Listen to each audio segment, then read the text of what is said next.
your father talking to your sister again, or No. is he back in talking? No.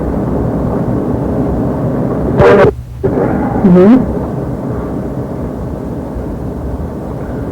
The date is 6/30/90.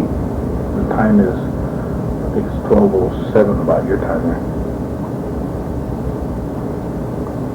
And I'm Armando Solvate, and I'm a detective with Phoenix Police Department. I met you once. Right, I came in With the your next mother? day. No, well, no, I didn't come in with my mother. I came in with Dee Dee. Oh, yeah. I met you again later on. Didn't you come in with your mother? She was there for Switzerland. Right. And she met me, wanted to talk to me for... Oh, that's right. Yeah, right after the funeral we came in. Yeah. Yeah. How do you spell your last name, Sandra? Pickinpaughh. Inpaughh. Uh-huh.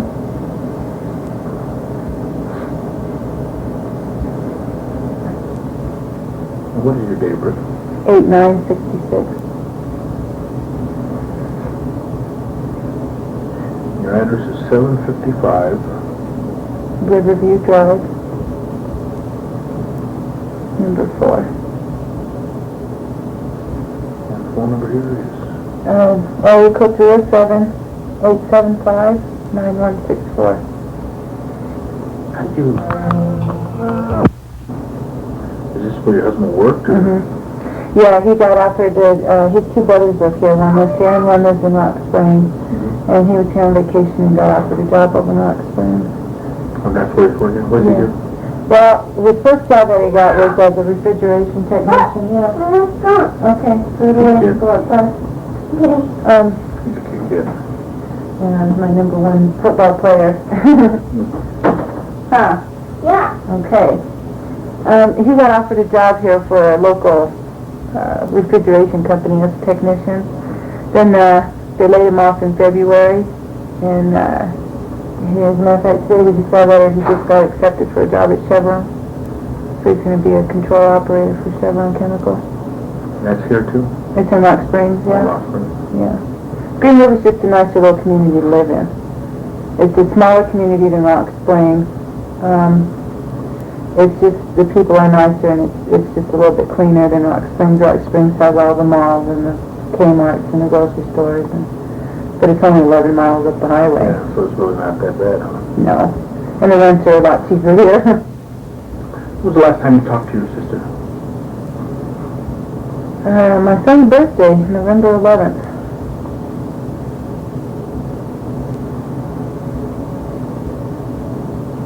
November 11th of... 89. Did she call you, or? Mm-hmm.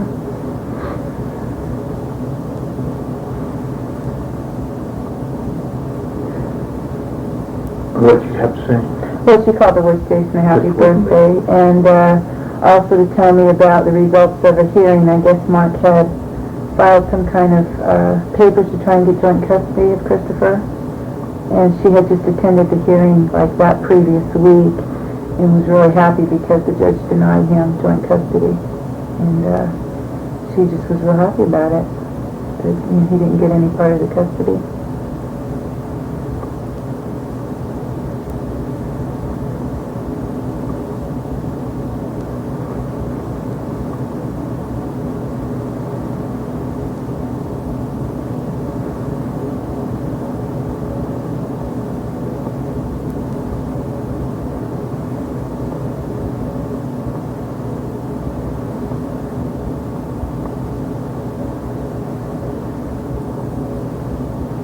Since then, talked to her. Letters? I send her mail once a month, so I just put her mail in a manila envelope and just address it to her at the jail. I don't write anything in it. The first time I sent her mail, I wrote her a note saying that I wondered if it was convenient for her to have somebody change her address, to forward her address to the jail. And that was the only... Why are you getting the mail? Well, at the time Debbie was arrested, there were packages from Germany and Switzerland en route to her for Christmas, and they were valuable packages. So I just went in and had the mail curved over here so we would get the packages, because overseas rates, my grandparents would have to pay to have it shipped back as well, and postage is $200-300 to ship a box. Oh, really? Oh, yeah. That's true. Yeah. Well, I mean, every Christmas they send Yeah, a, yeah. you know, a humongous package, and it costs a lot How's of your postage.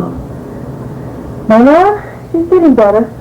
She's getting better. She's, for her, I guess fortunately or unfortunately, she's got other problems to deal with now in her own personal life. So. Oh, with her marriage, or? Well, it's typical life things. They just finished building a brand new house, and their landscapers are, you know, the typical thing. Landscapers are trying to squeeze extra money out of them.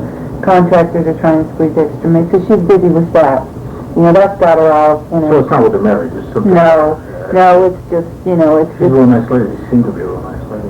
She is, yeah, she is. She's, unfortunately, I really never was real close to her, so we just started becoming friends, I'd say about 3 years ago. I don't really know your dad at all. My dad's a character. I don't know him at all. They had a chance to, other detectives had a chance to talk to him before I got there. Yeah. Yeah, I think he's talked to the defense, he's talked to the prosecution, he's talked to... Well, he's a security guard or a prison guard. Right. So he's, you know, he knows all the, he's been around and has had a chance to be interviewed before. Then they had him, I remember, he was telling me on the phone that he was investigated because Mark said he threatened his life. Stuff like that, so. And I called the DLC because Mark's dad, see, initially we got a police report saying Mark said that the dad threatened. And then Mark's, I called down there to see what the heck was going on, because it wasn't really a report that I should handle, but it was given to me because of the other murder that I had. And I called down there to talk to Mark and see what the heck was that all about. And Mark's dad said he wasn't there, but he says, let me tell you something. He says, if anybody was threatening anybody, it was Mark threatening your dad, you know. So that's when I called DOC and told him that it probably going to be nothing on you know. They've been at odds with each other. Well, it's typical. I think any father would probably react. Not even talking about the murder. I mean, my sister is a very attractive person. She's very intelligent, and my parents had a lot of aspirations for her. You know, had a lot of plans for her. You know, and Debbie did really well up until my mom up and left. After that, for some reason, just Debbie had this vendetta against just getting even. She was just, I think she was hurting. I think getting even with my mother was more so than my dad. After the divorce, my dad just kind of stayed, you know, in the background. He knew the Florence, we knew where he was at, and he knew we knew where he was at, but my dad never made any attempt to push us after the divorce, because he wanted us to find out for ourselves, you know, the things that happened. We were so young. I was 10, Debbie was 12, and so he never pursued us kids. You know, he never forced us to come and visit. We would call him and say, you know. So who were you living with? Our mother, and he, you know, and it's just been that way through the years. He's always been in the background. He always lets us know that he loves his kids and that he's there, but he's not going to pursue. You know, he doesn't want to get in our, never wanted to interfere with anything, you know. And when Debbie brought Mark home for the first time, it just really crushed both my parents, actually, because if they expected anybody, it would be me they expected to bring to me like that home, because I was always the rebellious one, you know. I was very, very independent, and Debbie was very, very conformed to what people told her to do, she would do. You know, she would. So, I mean, there's no love lost between Mark and my dad. My dad treated him like a son-in-law, was decent to him. I can't ever remember a time they came at odds with each other, but by the same token, every time Debbie would call my dad and say, well, Mark's drinking again, and they just arrested him, or Mark's abusing me, my dad would say, hey, you made your bed, now you gotta lie in it. You know, I'm here for you if you need me, but don't expect me to bail you out.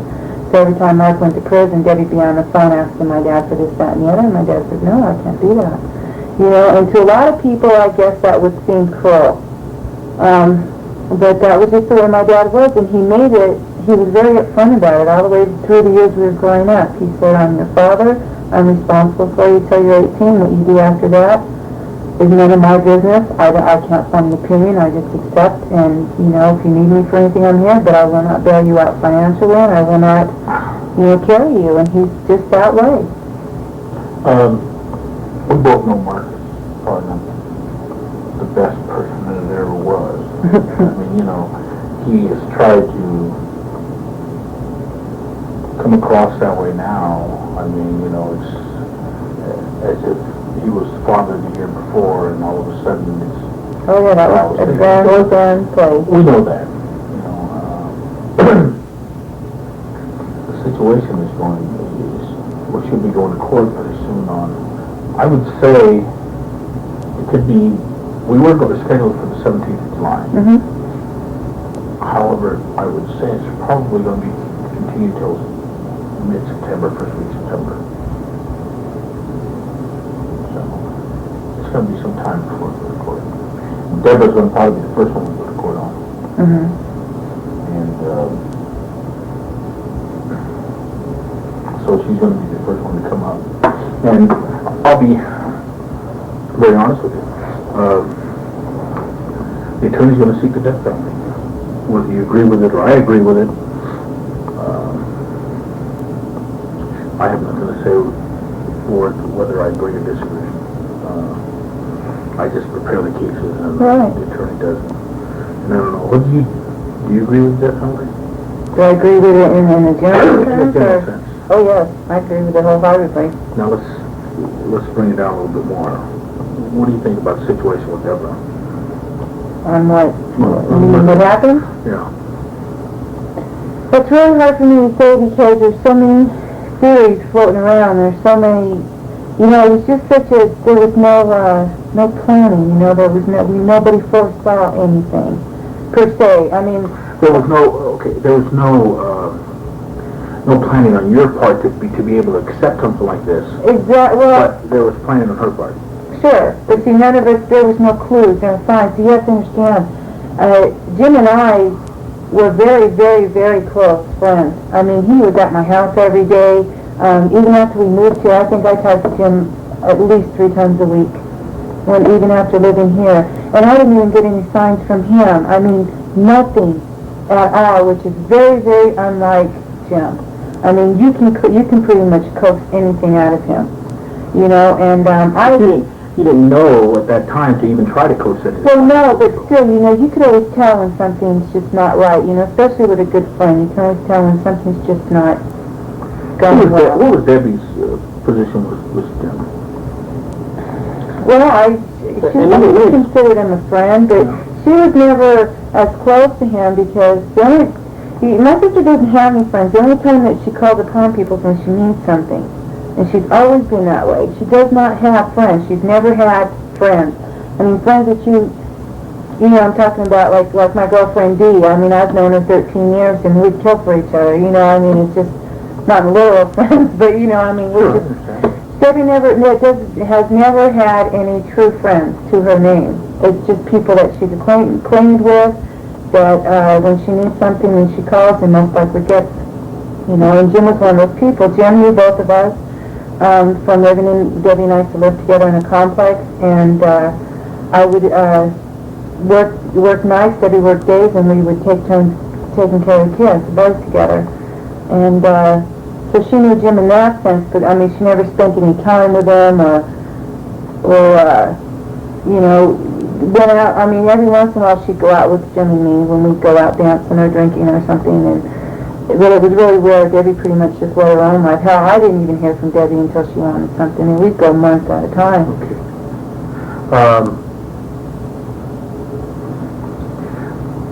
this is the impression I got. And correct me if I'm wrong, because, like I said, I didn't know Devin before this. I didn't know Jim before this. I didn't know Roger before this. I've talked to some people that knew Debra, referred to her as very materialistic. Oh, yeah. Would you agree that she? Oh, yes. Yes. Very materialistic, very, very selfish, self-seeking, self-centered, very, very vain, conceited. I mean, just blatantly conceited about herself. There was nothing she doubted about herself as far as outward things like her appearance or things that she wanted, she pursued, she got, and she knew it. Always. How about, you know, some people are very good at, if I can sit here and I say, well, that door is red. Me and you can both see that that's white door. Mm-hmm. But if I want it to be red, I'll make it red. If I want to set my mind that that door is red, it's red. Mm-hmm. If Debbie was to set her mind on something that wasn't really the truth, could she do that? Was she that type of person? I mean, other than convincing other people, I mean, she could convince you that, you know, she may not look good that night when she went out. You could have seen it, somebody else could have seen it. It didn't look at the tops. But to tell her that... To tell her that would be impossible because she thought she looked... Well, that's a great example because when we would go out, she always did her hair out to here and had on a lot of eye makeup and I would casually say, you know, that's a little bit much, Deb, and she'd say, oh, you're just jealous because you don't have my blue eyes or you can't get away with this like I can. I mean, you could not... Anything that you tried to tell her, she would probably take with a grain of salt and just amuse you by sitting there and listening to you. Do you know what I mean? She would, you would try to offer, so many nights we would have talks but she would use it. How do you explain it? She would use it. The only time she would come to you when you felt, you know, well, she's finally had enough, you know, she needs a friend. And then she would turn around and use it against you. You know, the only time that she would break down is when she wanted something or wanted something changed. You know what I mean? Like she would And that's when you thought that maybe she was finally... She was going to go for the better. She was finally going to better herself. And all it was actually with me, all it was a ploy to take Christopher for a couple days, which turned out to be a couple months. You know what I mean? She would come to me and say, you know, I'm so scared, Mark has threatened me and this and that, now he's in jail, should I go through with the divorce? And I mean, we would all coach her, you know, we'd all say, yes, get out of this life, you know, we'll do whatever we can to help you. Bingo. She scored her point. She would, friends would lend her money and say, here, you know, we would take her to drive her around, she'd borrow my car, I would keep her kid, and then 2 weeks later, nothing would be done. She would have spent the money. You know, usually my car would be a total mess when she brought it back, and she would never come visit Christopher. You know, she would just be gone for 2 weeks and boop, pop up with a new boyfriend. Do you know what I mean? That's the only time you would ever see her vulnerable. Is again to use to her advantage. I don't think I've ever seen her once literally honest in saying she'd had enough. I really thought this last time that she went to Colorado to stay with Dorothy. She was very sincere. Her boyfriend had given her money and she lied to him. She just told her she needed it for the divorce and she took off on him. And I helped her pack and stored some of her stuff and everybody just pitched in to help her because we all felt so sorry for her. And then once she got up there, she did nothing but hand her kid over to Dorothy, and then she had a boyfriend 2 days later and spent all her time over there, and she was stuck with Christopher, Dorothy was. You know, so it's the same. It was always the same thing. I don't think once Debbie's been honest with anybody when she needed help. I don't think she honestly reached out for help. It was always for another reason.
I know Dorothy, I've talked to her on the phone recently, just I was talking to her last night.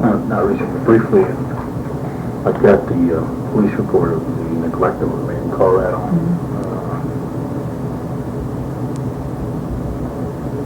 I'll probably go talk to her. She's living where now? She's in Henderson, Nevada. Henderson. She just went to work for that brand new hotel that went up. I don't remember the name of it. Brand new hotel they just put up, casino hotel. Mirage? That's probably it. In Las Vegas? Yeah.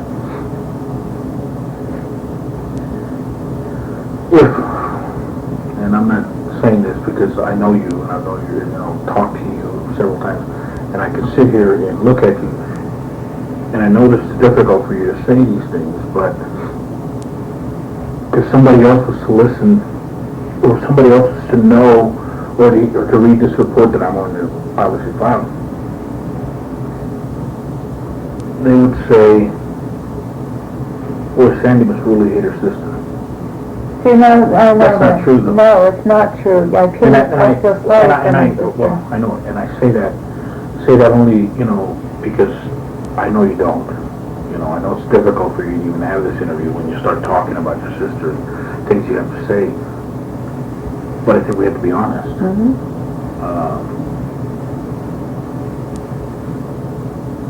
Debra has gone through the psychological test to all get out.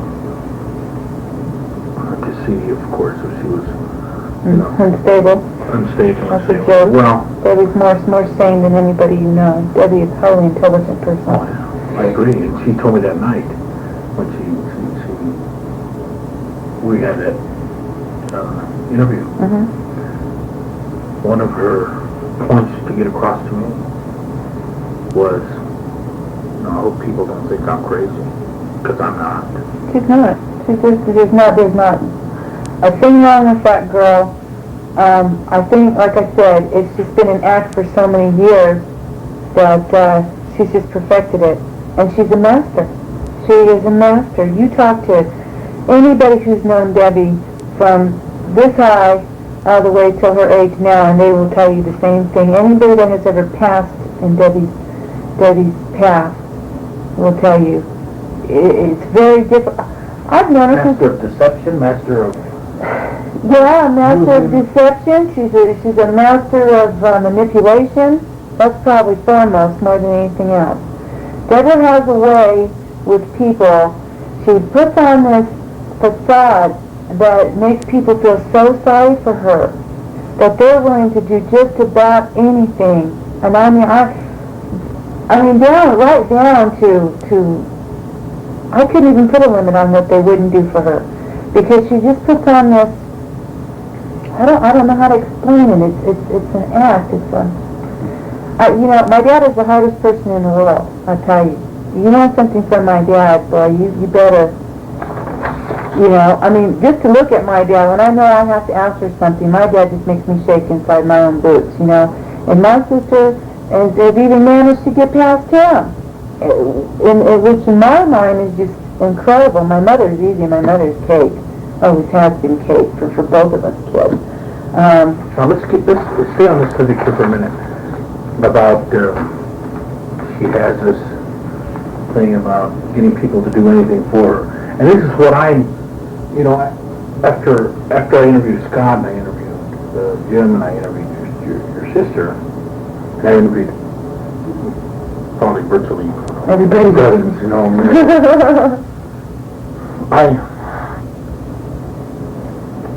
you know basically what happened, right?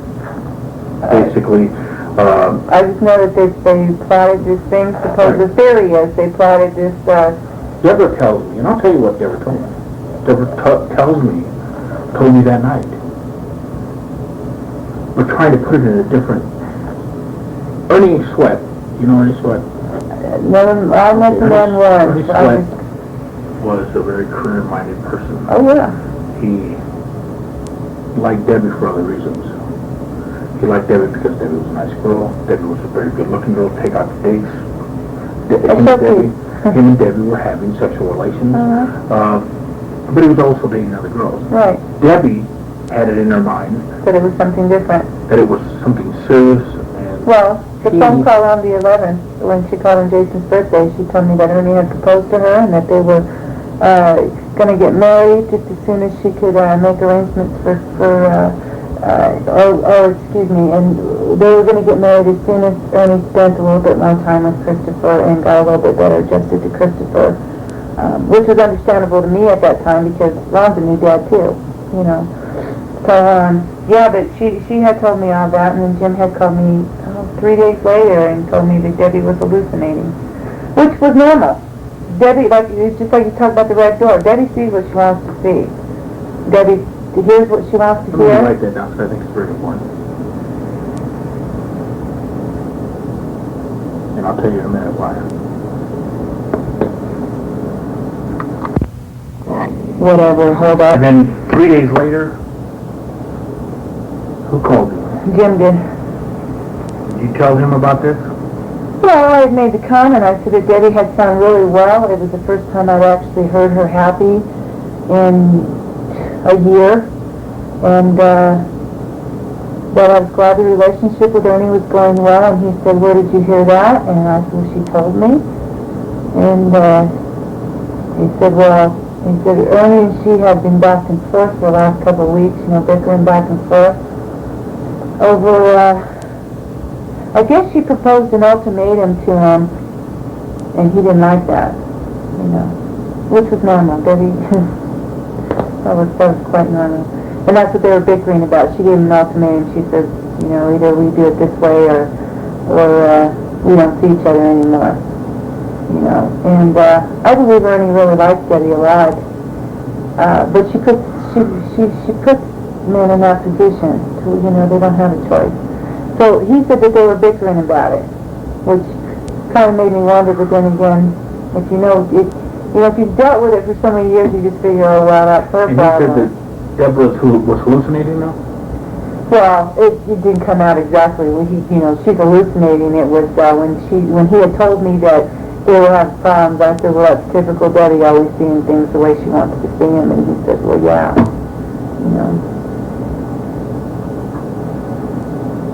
He knew about Debbie's character just from experiences, and like I said, just from me talking to him whenever she would pull one over on me, Jim was who I'd go to and say, well, she did it again, one of these days I'm going to learn.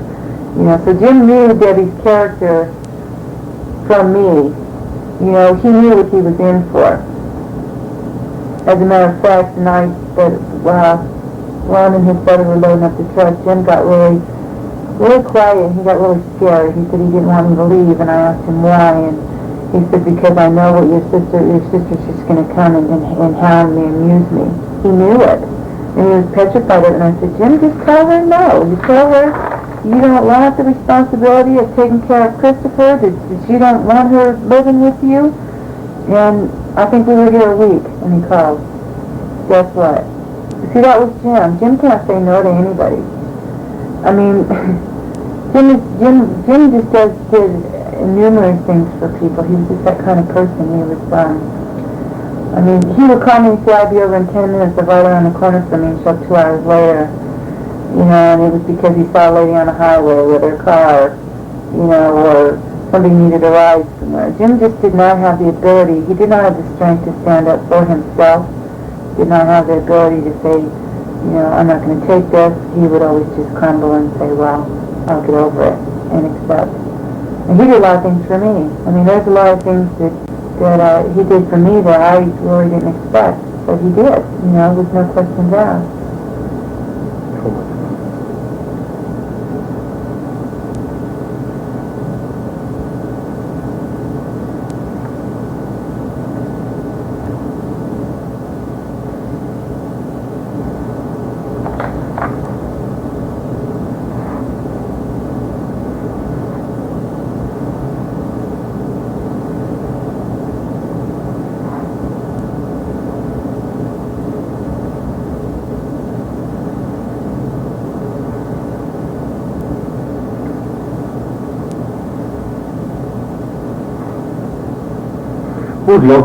Did you ask him about, did you ask him if they, was he going to get married?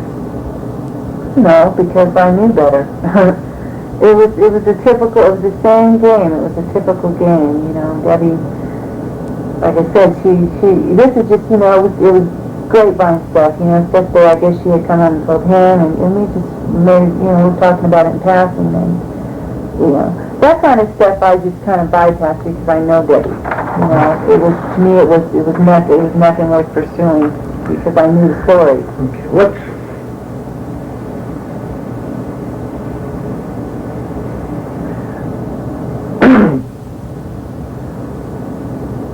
what do you think Jim's relationship evolved into? I mean, I can see, you're saying taking advantage of him. I've read letters from Jim to Debra. Those letters have been supplied by his attorney. Mm-hmm. Just in the recent months, or? Just recently since they've been in jail. Yeah. And,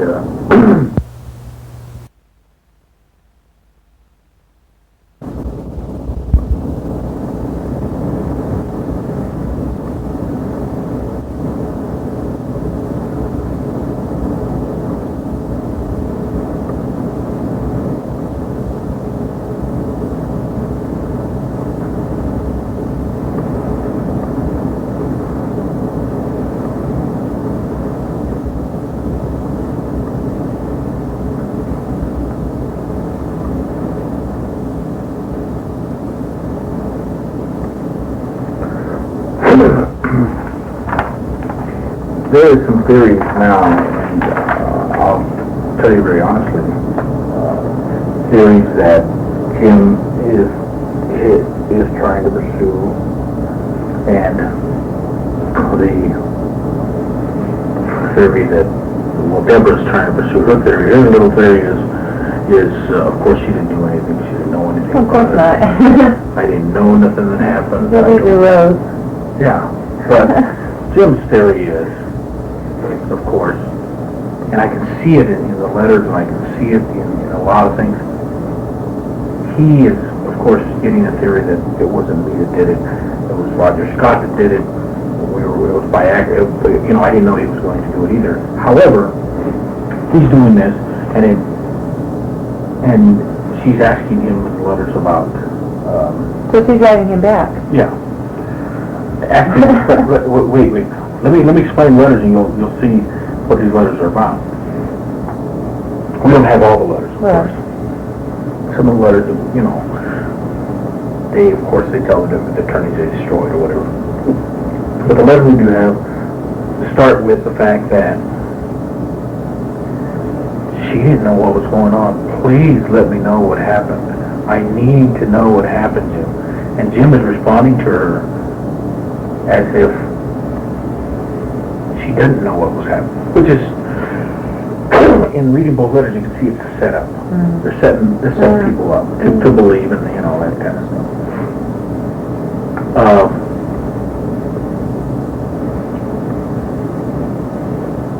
Jim, we have physical evidence, you know, will come out of court. Jim did do the shooting.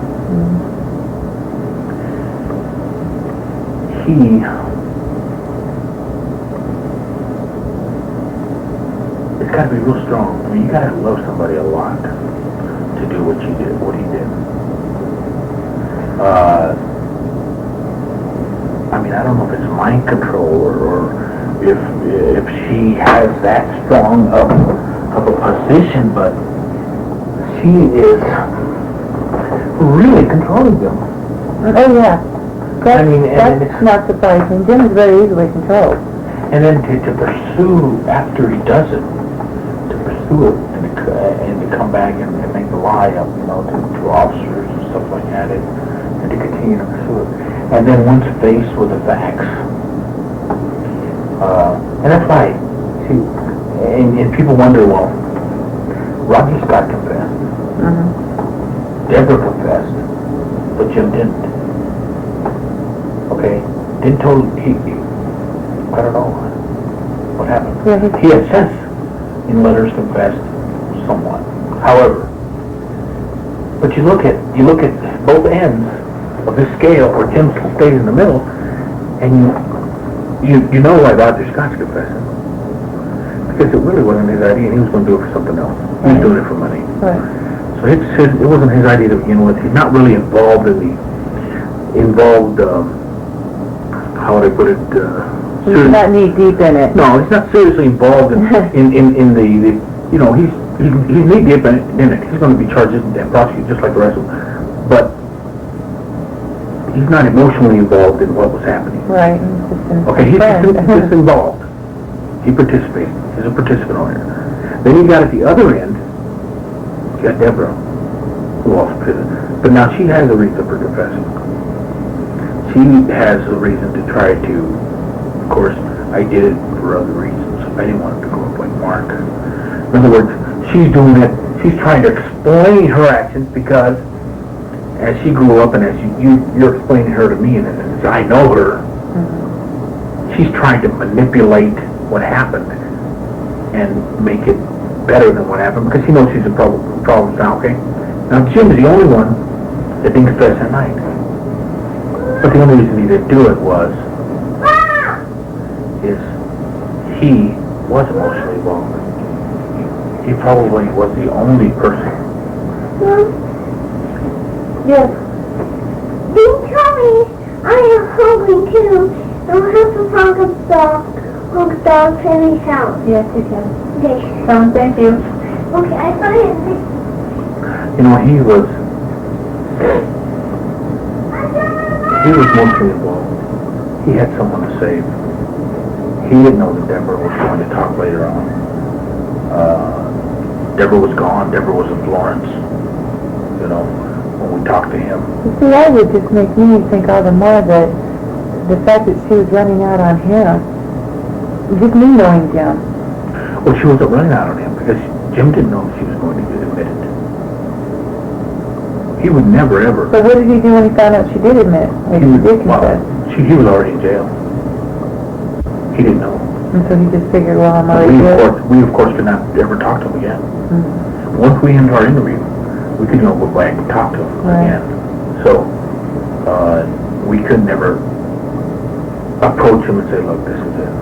This is what happened. You know. She's admitting it.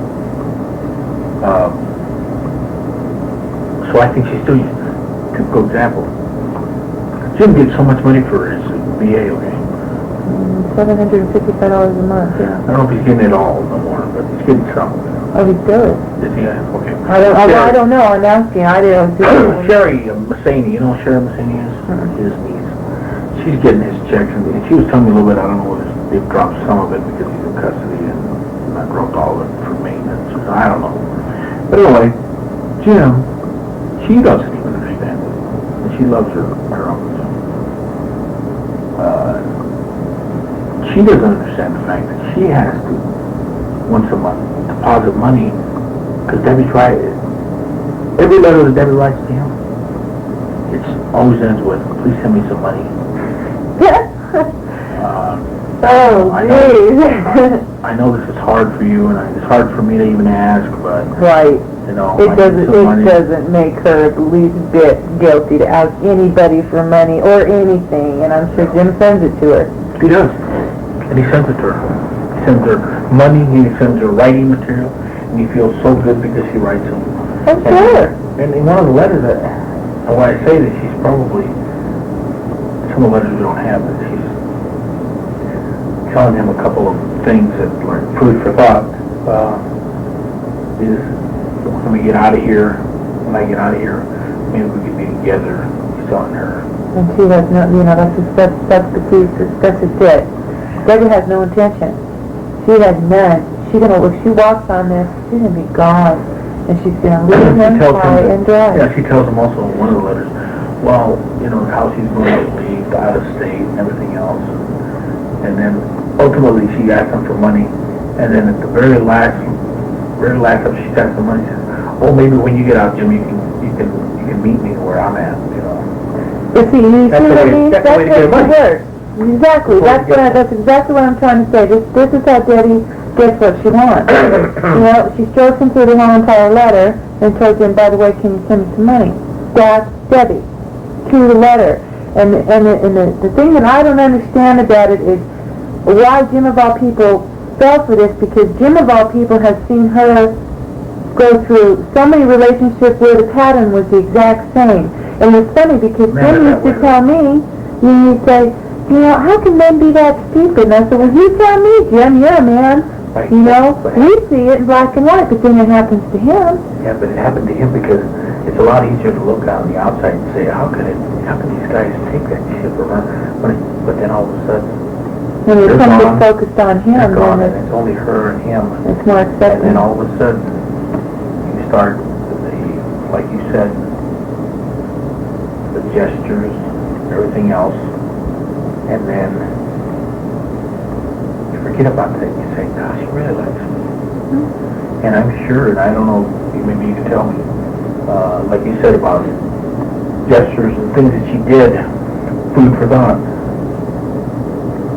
But it would not surprise me if she would get up accidentally, you know, quickly run out of her bedroom or something like that if she wanted to, and be in her nightie or be something. Well, heck, even I could do that. See, Debbie and I were raised, like I said, I'm not a and you know, and nudity, well, not nudity, I mean, I don't even know Debbie, well, I never would, but, I mean, my husband has a fit, because I come out in my PJs, but my PJs aren't 90s, you know, mine are the Garfield big t-shirts, you know, and to me, I figured, you know, I'm covered, I don't care, as long as it's not see-through, I don't care, you know, but that's not Debbie, no, I'll give you an example. and the sense that Debbie always cruised around in her bra and her panties, and mixed company always. But see, from our point of view, that's natural. You know, and like I said, we always just considered Jim to be such a close friend that he never looked at us in that respect, you know, as, you know, as a woman, you know, this is just Debbie and Sandy and they're my friends, they're my buddies now. If somebody else were to come to the house, of course not, Debbie and I would cover up, but, it was, like I said, there was nights that Jim stayed the night at my house, and I come out in the morning in my Garfield pajamas, you know, and it was normal. Of course, Ron would go through the roof when he comes through, because he don't understand that. But it's the way we were raised, you know. So whether Debbie uses it or not, I really couldn't say, because you're talking about Jim. Now, if you're talking about somebody else and she did that, yeah, I put it past her. I really would. But you're talking about Jim, and you got to realize that Jim has always meant to us just like a father, actually, a surrogate father. You know, we never thought about it. Oh yeah. Let me give you an example. And you brought up a little while ago about, you know, during the interview, Debbie may have done something, you know, when we were talking. Oh yeah. Let me give you an example. I was sitting there when I went into the room. Her aunt was in there, and somebody was in there, and told her to leave. Who's that? My sister doesn't have, I mean, only aunt we have is... Maybe her aunt on marriage or something, or the wife, your dad's wife. My stepmother? Yeah. You have an aunt? Do you have a sister or something? My stepsister, yeah, Karen. Okay. Okay. I'm not sure, but anyway. They're the same age, Debbie and Karen. She was with her at the police station. When she got arrested? well, when she was taken to the Florence police station because I was going down there. Oh, I know who you're talking about, Jan. Jan's a family friend. She works for I&I out at DOC. Yeah, she's a detective too. And I approached her, she was sitting down, and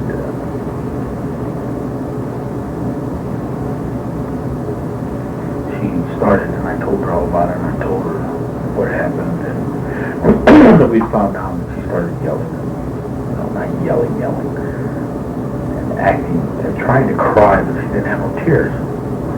She didn't cry. Well, anyway, we're sitting there, and when I interview someone, not here because you're very open and stuff, but and I'm not trying to get anything out of you that, like when you're interviewing a suspect or something like that, or somebody that's maybe not someone that may not give you all the information.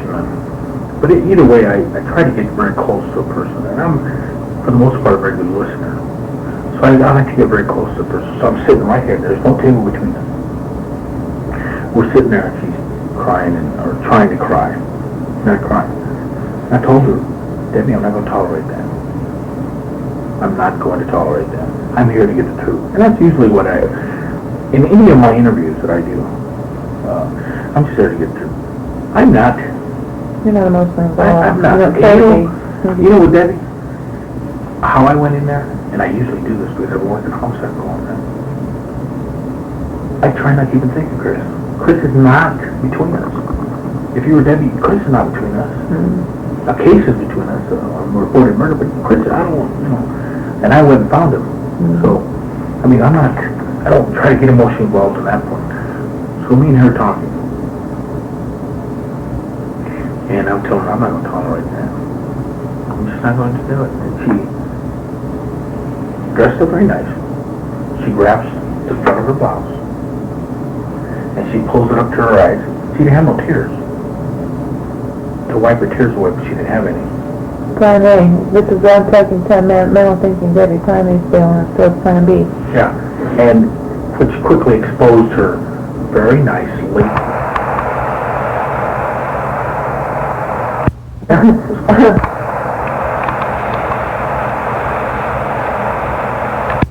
didn't really pay that much attention to it, but I knew, you see, in my job, in my position, I knew what she was doing to me. I knew what the game she was playing. But you see, I'm there for a different reason. Okay? And she went,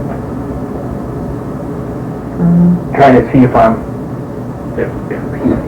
it's working. If it's working. If he's looking at my breasts, then I may be able to talk myself out of this. Okay?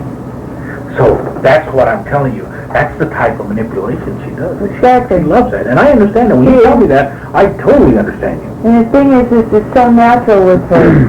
you can pretty much tell a con from somebody who's being honest with you. Debbie is very hard to really judge because she's so good at it. And it comes so naturally for her. I don't know if it's the blonde hair that people, when they look at it and they say, I'm coming upon a blonde, I gotta make these kind of exceptions. I don't know if it's that way or she's just so natural about it that it's very, very hard to tell. And I mean, I like to sit and observe people, and Debbie's always just fascinated me. I used to just, during high school, just used to sit back and admire this girl and think, boy, I'm just so glad she's my sister, and look what she does. And so I got old enough to understand. Because she was doing it to you, too. And then it kind of shamed me because, I've known the truth all my life about what Debbie did. When I was a kid, I was awed by it. When I got to be a teenager, I was jealous of it because I didn't possess the same qualities. I wasn't on the wrestling teams and all the office clubs, and I wasn't real popular. I was a very, very introverted person, so I used to be really jealous of Debbie. And then after we were separated, when I went to go live with my dad, and started hearing things left and right from people I've known since diapers, were telling me, because I started becoming the same way in my own sense as far as manipulating people, but I just was never any good at it. I got caught every goddamn time. I got caught. And so that just used to just tick me off. And then When I got older, like when I had Jason, I started spending time with Debbie because we had our pregnancies in common, which is the first time we had talked in years. Debbie and I have never been very close. We go months, years without talking to each other. Like I said, the only time it's a mutual need, and it's usually it's me because I get elated, oh, my sister finally wants to pursue a relationship with me, and I fall for it every time. And I'm 24 years old, I still fall for it. I told Ron the other night, I said, God forbid if she calls, because I'll probably accept the charges and talk to her just out of, I don't know what it is with me. But it's just been a really bad habit where Daddy's concerned. But every time she would knock on my door, I knew what she was there for. I knew it. But I wanted to do everything I could. I thought maybe if I tried to help her or did something for her, she would grow to appreciate it and for once, reciprocate instead of take advantage. And I did this and a lot of pressure from my parents too. Every time Debbie and I were at odds with each other, my dad would get on the phone and say, "You're the strong one, you're the more mature one. You need to take the first approach. Your sister needs you." And I heard this for so many years. It was fine. I knew my dad wanted deep down too for us to be close, and my mom wanted us to be close, and so I would do this all the time. And like I said, I knew it going in, and I would, every time I'd get screwed, and I had nobody to blame but myself, but then when Christopher came, I didn't care what she was there for. If any excuse to get my nephew out of the picture for a little while, to give him some kind of stability or decency, show him some kind of love, just to spoil him, She could give me any kind she wanted to, and I'd say, just forget, don't waste your breath, just give me the kid, and I'll see you when I see you. Because children to me have always been a real special thing to me. That's how I got through. Ernie told me, he said that, and it's kind of funny to how you're getting these phone calls in November. He's telling me in October he's planning to split up. He's trying to cut the relations off. And he was applying to outside companies. Yes, he did tell me that. He did move. I mean, ultimately he did leave. Mm-hmm. To split the relationship up. And then, well, that's where the ultimatum came in. Was he got offered a job, I think it was Colorado. Actually, he applied to 2 different places. They offered him a job. And that's where the ultimatum came in. Because he sat her down and told her that he was going to take either or. He was definitely not going to stay here. And she got all upset and started bawling and saying, you're like any other man, you just, the 3 F's and you're gone, and that made him feel guilty, like any man, any decent man, and she said, well, you're going to take me with you, which put him on a, and he was really upfront with her from the start. Well, that's what I was getting at, was that he told me that during that period of time, she told him that she was going to go to school, and she was going to get herself a career, go and try to find a career for herself, and that she was going to give Chris to her dad and mom. And then Ernie says that didn't work out because her dad and mom says, ain't no way. Dad and stepmom were talking about it. Right. And your dad and stepmom said, there ain't no way. So Ernie says that didn't work out. So then he knew that. So then she mentioned you were going to take. Oh yeah, we got a call in September from him. Yeah. Again, with my parents, and I'm not defending them by any means. My dad, again, the same way. I'm not cleaning up your messes. My dad loved his grandson. Now, Debbie and I are blood sisters, but my dad's been married 3 times. This is his 3rd marriage. He's got a son from his 1st marriage, and then my mother, he got us 2, and then with Maureen, he's got 3 kids. And so he's got a lot of different grandchildren, but his blood grandchildren are Jason and Christopher. And he was not prejudiced about anybody, about none of his grandkids. He loved them all equally. And to him, well, you could just tell by his property. I mean, his whole backyard is for the grandkids, you know. He's got the swing set. I mean, he's a 52-year-old man, you know. His whole backyard is full of toys and things. You know, he loves his grandchildren, and he loves to, you know, anything he can do for them. And Christmas time, he just spoils the hell out of them. But they're not his to raise. He raised his kids. Did you know about that, but her asking? Oh, yeah. Oh, yeah. When did you find that out? When she called us. Wanted Ron and I to take him. She said, Dad's being an asshole, and he doesn't understand, and you understand because you've been through it. Which is true. My parents were on the outside. What did he understand? Why did she want to get rid of Christopher? She told me that was because that she just couldn't handle him. It was the same excuse. She couldn't handle him. Christopher was a very high-strung little boy. He was very, very hard to take care of. But Well, I mean, of course, that's the life that's how normal. it's raised. Yes. Because if you don't get no love, then you go out and seek it. That kid was Do you agree on that? I mean, well, my theory why he was that way was, yes, you know, when he was seeking attention, and he knew the only way to get attention was to act up, and that would spur Debbie off. And hey, negative attention is better than no attention at all. And I mean, you got to think in a child's term, you know. But you know, when I would have him, the first couple of days would be, I mean, you'd have to literally count to 10. He was not beyond choking because he was just so didn't want to listen, didn't want to learn, didn't want to follow rules, you know. And Jason's just the opposite. Jason is a very stable child, very low-key, you know, entertains himself, so on and so on. Christopher's just the opposite. Had to be attended to constantly. But after a couple of days, he would come down and be just like Jason, you know. It was just that way. But she called and just said that she couldn't handle him. She didn't have patience. Debbie never had patience. Not only with her son, but Debbie just didn't have patience.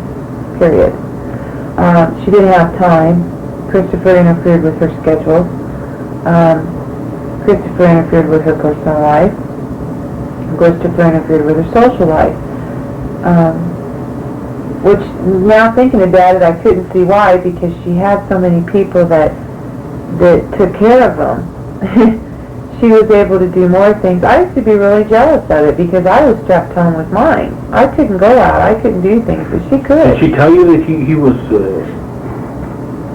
interfering with her social business? Oh, yeah. She told us back when we were still in Phoenix that he was a problem with hers and Ernie's relationship. And that if she could just find a solution, she and Ernie could be together. When did she tell you that? Oh, gosh. Actually, it was the night I moved, so it was July,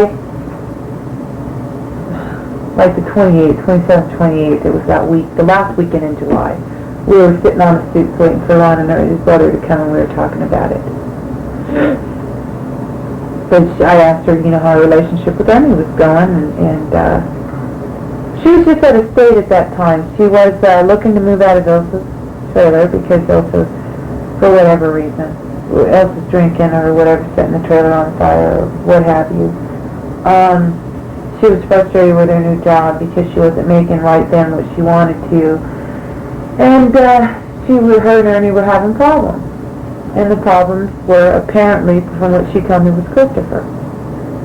And to me, what I got out of that conversation was, Sandy, don't listen to it. It's just a ploy. It's just a ploy. This is your new life. And just get in that truck and go. Don't worry about Christopher. Don't worry about Debbie's problem. Which is what she was trying to do. Exactly what she was trying to do. She was trying to get you to take Chris. Exactly.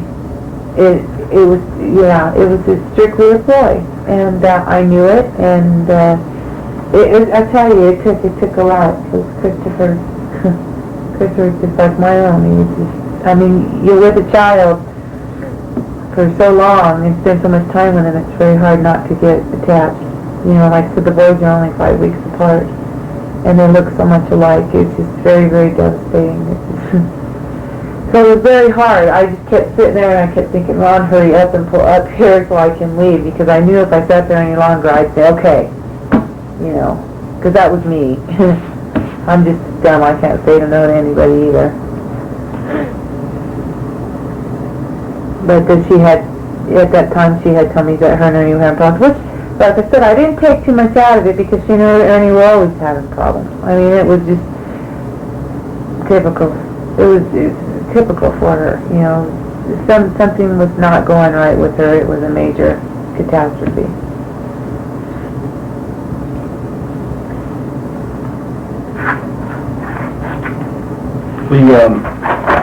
And in September, she says that she was having problems about he was interfering in her, in her social life and her work and her boyfriend. And mainly her problem was Ernie at that time, and I asked her. She said it kind of worked out. She said that she and Ernie had gotten offered a job. I believe it was in Colorado, but I can't swear to it. She said she wanted to go with him. I told her to go for it.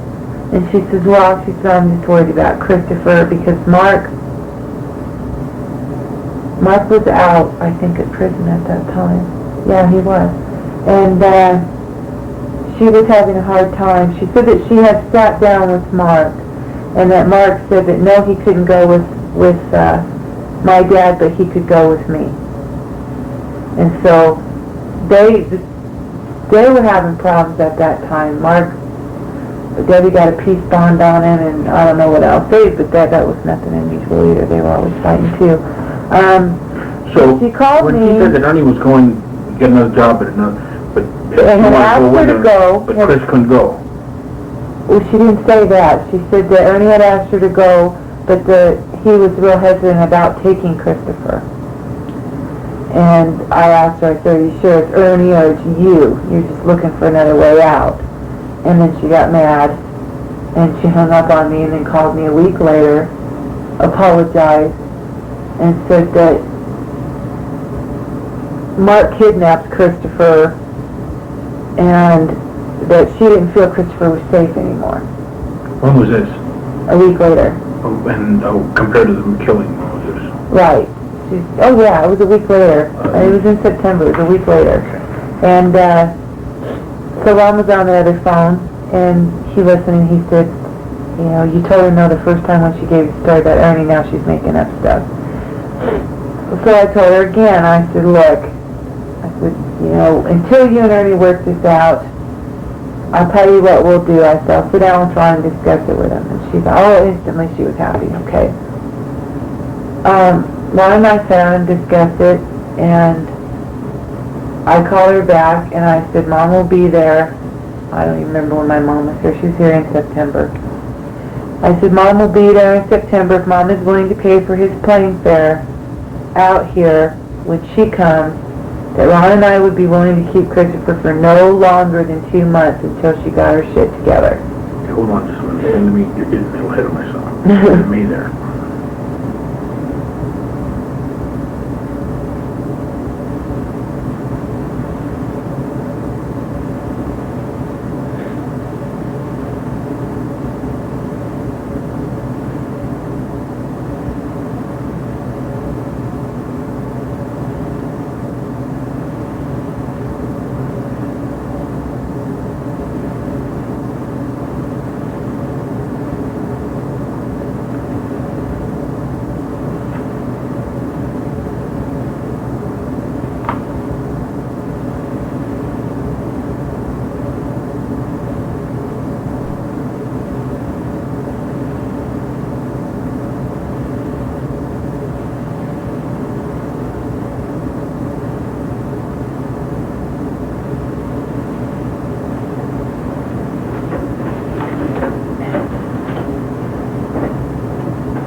Would you look inside?